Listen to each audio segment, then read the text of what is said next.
Você já deve ter visto aí pela internet vários cliques de pessoas famosas do mundo todo indo visitar Dubai, né? Mas é claro, com toda essa arquitetura e essa estrutura encantadora, fica difícil resistir a essa tentação, né? Quando pensamos em grandes construções, é inevitável não lembrarmos de Dubai.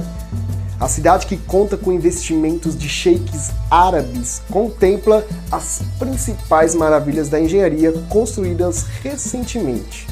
Entre as principais obras faraônicas se destaca a Palm Islands, um arquipélago formado por 3 ilhas artificiais construídas em formas de palmeiras.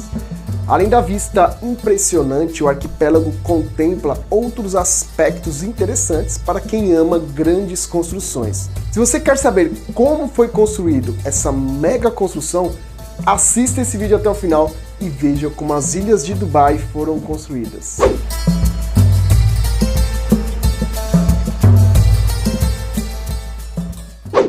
Meu nome é Julião Rodrigues e este é o canal Bastidores da Engenharia. Antes de continuar, eu queria pedir para você deixar um like nesse vídeo para ajudar o meu trabalho e se inscrever também, tá? Aqui temos vários conteúdos que eu tenho certeza de coração que vai agregar muito valor na sua vida.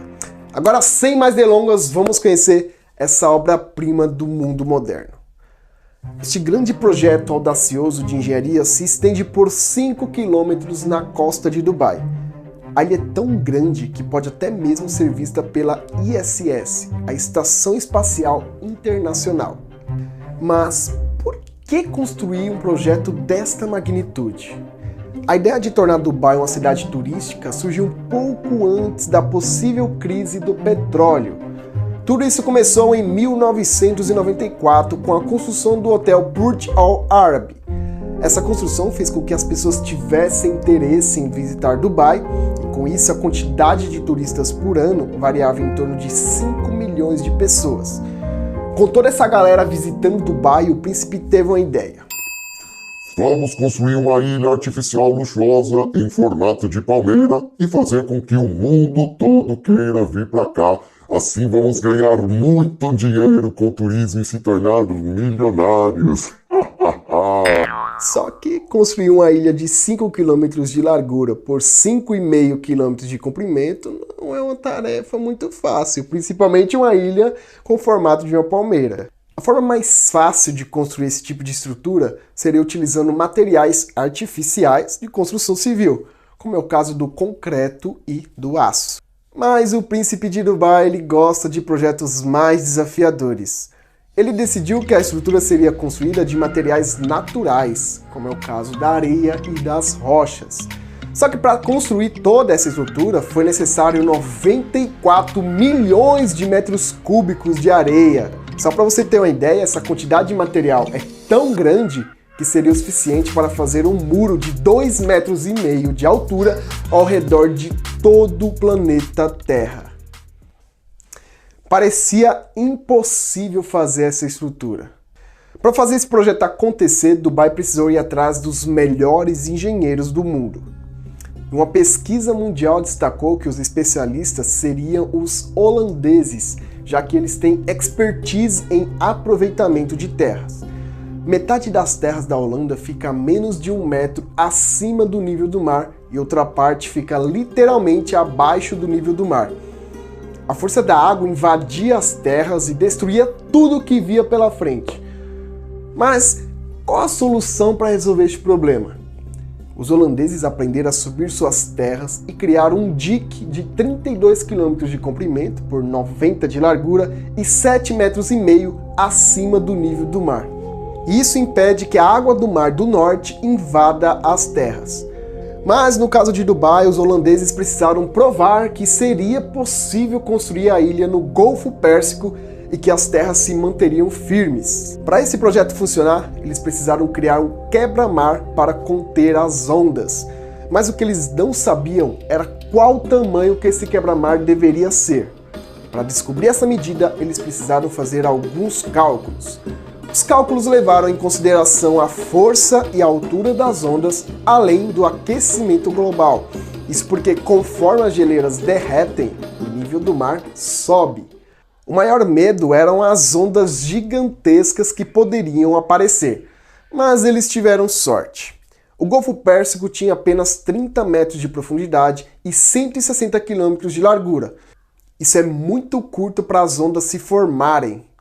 No fim das contas, os engenheiros chegaram à conclusão que a estrutura deveria ter pelo menos 3 metros acima do nível do mar e 11,5 metros de comprimento.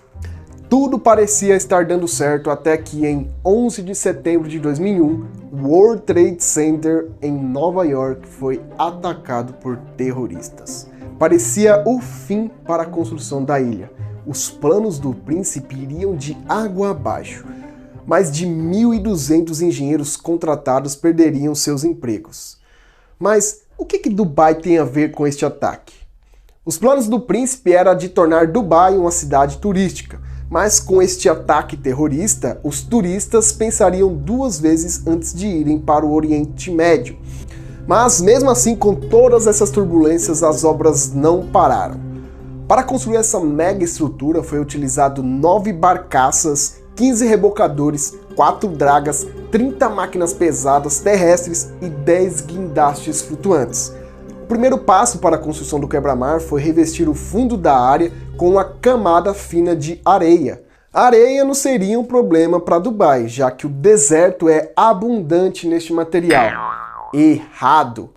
Embora o deserto tenha areia abundante, esta areia é inútil para construir, pois a sua granometria é muito fina, o que não daria resistência para a estrutura. Sendo assim, os engenheiros descobriram uma área próxima ao Golfo Pérsico que tinha areia no fundo do mar adequada para este projeto. 3 dragas começaram a pegar areia e despejar no local. Elas iam espalhando areia em camadas, chegando até 7,5 metros de profundidade. Após isso, eles começaram a jogar pedras por cima da areia, deixando a superfície inclinada para que a força das ondas fossem diminuídas. Mas as pedras servem apenas de base. O que sustenta de verdade a estrutura são as rochas, que pesam até 7 toneladas cada uma. Elas foram posicionadas e encaixadas estrategicamente para agirem sozinha, sem a necessidade de uma argamassa para uni-la. Todo esse trabalho foi feito em dias que o mar estava tranquilo. Caso contrário, o trabalho estaria perdido, porque o mar agitado poderia levar toda a areia embora. Só que o grande problema seria encontrar essas rochas. Para isso, várias equipes saíram em busca de rochas em 16 pedreiras em volta do Emirados Árabes.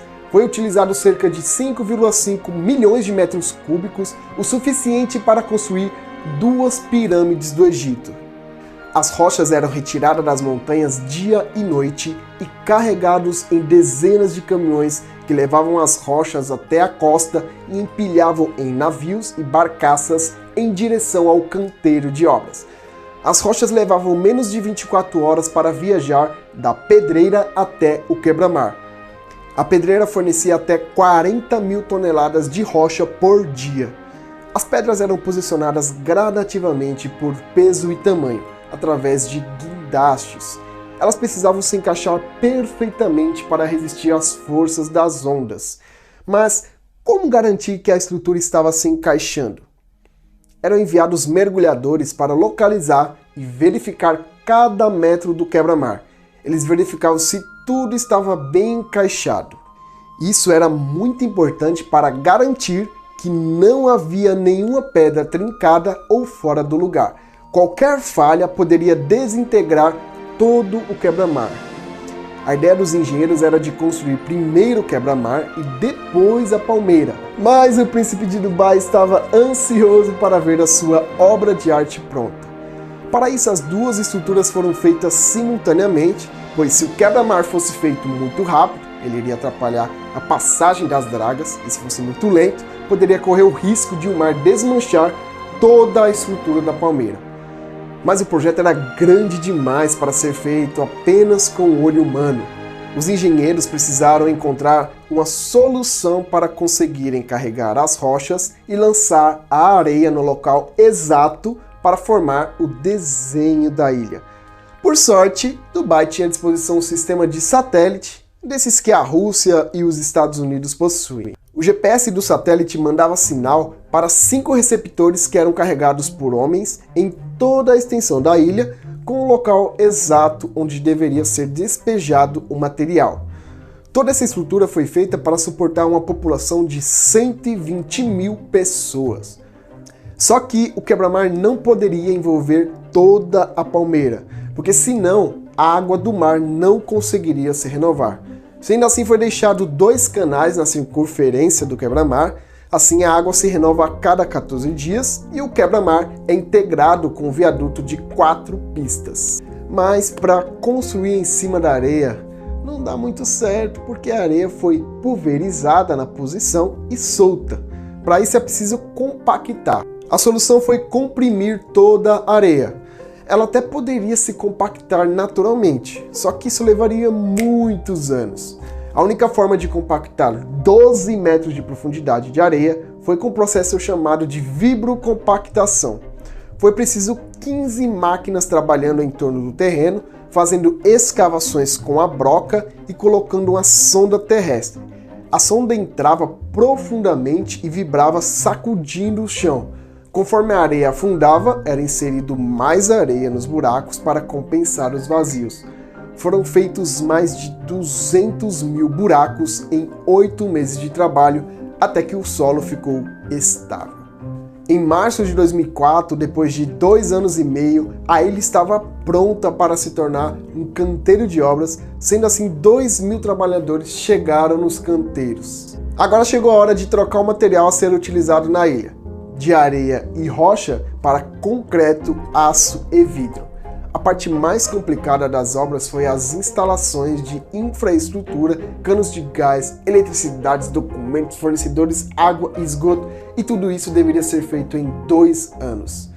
Para a construção das casas e prédios foram utilizados sistemas tradicionais que a gente conhece, e eu gostaria de trazer esses sistemas em um próximo vídeo com mais detalhes. Espero que tenham gostado desse vídeo. Se você gostou, compartilhe aí com um amigo para que ele possa aprender como foi construída essa obra extraordinária. Se você quiser conhecer outras obras grandiosas da engenharia, eu vou deixar um link aqui na descrição para você acessar a nossa playlist com outros vídeos, tá? Muito obrigado por ter assistido até aqui e tchau!